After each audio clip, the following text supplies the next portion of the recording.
बाली लेके कटाता है। कहाँ है 2.5 किलो के हाथ वाला आदमी? आज क्या 2.5 कदम नहीं चल सकता? कहाँ है अमिताभ बच्चन, अनुपम खेर, कहाँ है अजय देवगन? ये सब कहाँ है? 2.25 आंख वाला बाबा खाली शहद में चीनी मिला के बेचिएगा? कह रहे किसानों के लिए भी सुनिएगा। सलवार पहन के जो भाग गया हो गया अमीर, और जो अंग्रेजों से माफी मांगा हो गया वीर। कौन है कपिल मिश्रा? ये देश कपिल मिश्रा के बाप की बपूती है। ये खुद ही आतंकवादी हैं, ये टुकड़े टुकड़े गैंग के लोग हैं। जितने सरकार में बैठे लोग हैं, ये वही लोग हैं जो देश को आजाद नहीं होने देना चाह रहे थे। ये अंग्रेजों के दलाल और मुखबिरों की टोली है।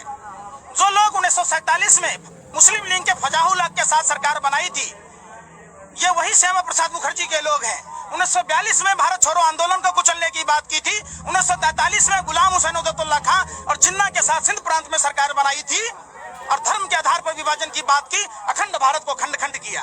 एक बात बताइए, आज बाबा साहब अम्बेडकर की पुण्यतिथि है। उनके पुण्यतिथि पर उनको विनम्र श्रद्धांजलि अर्पित करते हैं। बाबा अंग्रेजों ने कहा था कि भारत में अलग अलग जातियों के लोग रहते हैं, अलग अलग धर्मों के लोग रहते हैं, अलग अलग प्रांतों के लोग रहते हैं, ये ज्यादा दिन तक आजाद नहीं रह सकते।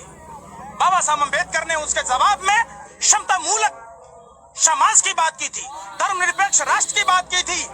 आज इसी कारण अखंड भारत भारत बन के रहा। ये वही लोग हैं जो एक बात बताइए, 80,000 स्वतंत्रता सेनानियों में सेलुलर जेल में जो 80,000 स्वतंत्रता सेनानी बंद थे, उसमें सावरकर का जीजा या फूफा लगता था, गोरा अंग्रेज, जो उनको 60 रुपया महीना पेंशन देता था। इसी बात का न देता था। आपने देखा होगा, जो लोग देश में जब देश आजादी की लड़ाई लड़ रहा था, जो लोग अंग्रेजों की दलाली कर रहा था, कौन था वो? सूर्य नारायण कौन था? हेडगेवार का दोस्त था, जिसके गवाही से भगत सिंह को फांसी मिली थी। आपको भूलना नहीं चाहिए, ये वही कौम है जिसने देश को आजाद कराया।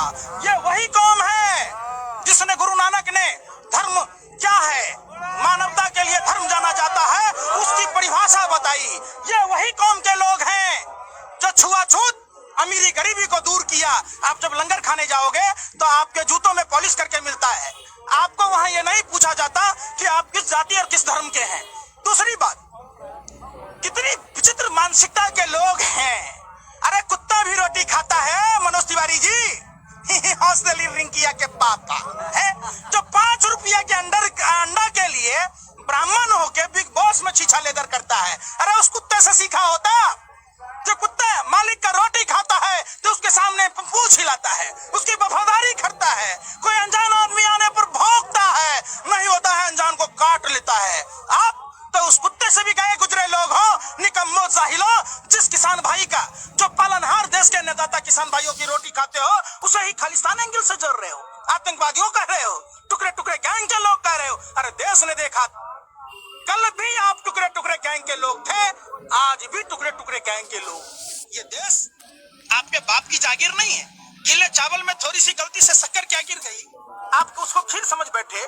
देश की भोली भाली जनता ने आपको वोट कह दे दिया, अपने बाप की जागीर समझ बैठे। चंद कदम की दूरी पर सत्ता में बैठे हुए हुक्मरान के लोग हैं जो 2014 में कहते हैं, कहाँ गया ओपी धनखड़, कहाँ राजनाथ सिंह, कहाँ हेमा मालिनी जो गेहूं की बाली लेके कटाता है, कहाँ है 2.5 किलो के हाथ वाला आदमी? आज क्या 2.5 कदम नहीं चल सकता? कहाँ है अमिताभ बच्चन, अनुपम खेर, कहाँ है अजय देवगन? ये सब देखिए, ये विचित्र मानसिकता के लोग हैं, ये मानसिक दिवालियेपन के लोग।